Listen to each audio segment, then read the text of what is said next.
Last quarter was brutal for stocks. This one is a wild card. A version of this story first appeared in CNN Business's Before the Bell newsletter. Not a subscriber?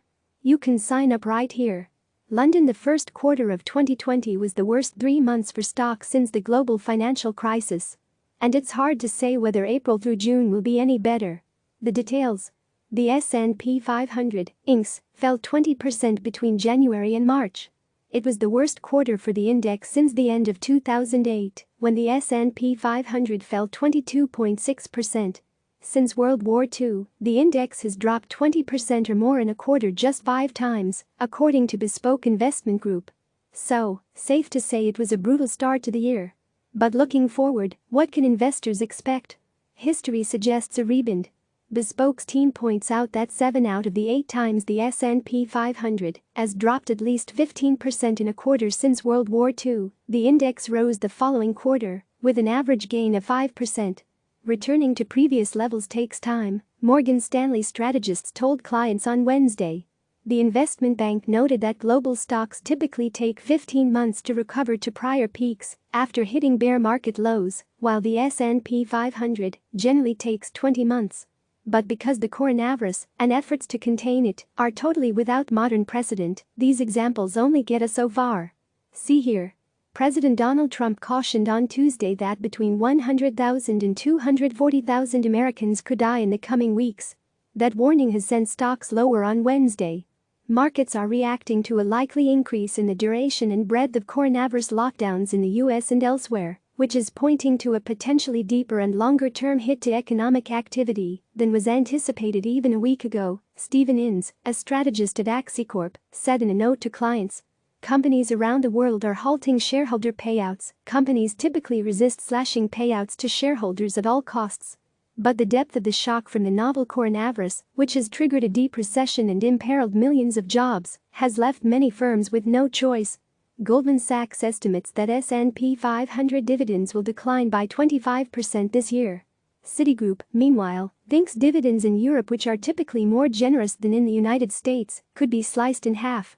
Why it matters? The cuts are a sign of just how big a hit the coronavirus has been for global businesses that delivered a record $1.4 trillion in dividends last year.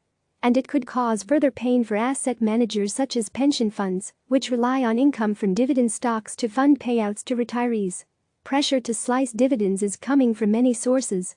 In the United States, companies that accept federal bailouts or loans to survive the coronavirus crisis are barred from paying dividends to investors in the near term, while regulators around the world are calling on banks to preserve capital so they can keep lending to businesses. The latest. UK banks including HSBC, HBCYF, Standard Chartered, SZBFF, and Lloyds LLDTF have halted dividend payments following a request from the country's financial services regulator. The FTSE 100 is off 3.7% on Wednesday as a result. For distressed firms in the retail, hospitality and energy sectors which have seen revenue dry up, it's about holding on to enough cash to tide them over until restrictions lift and the economy can start to recover. It's all about the balance sheet right now, Peter Buchver, Chief Investment Officer at Bleakley Advisory Group, told me. America's food supply is at risk. Farmers have very little flexibility. They're on a strict planting and harvesting schedule and cannot ramp up or decrease production at will. That puts America's food supply at risk as the coronavirus crisis deepens, my CNN business colleague Danielle Wiener-Bronner reports. April and May are critical planting and harvesting times for many U.S. farmers. They need skilled laborers to work their fields and a reliable supply chain to deliver their goods. And they don't have any time to waste.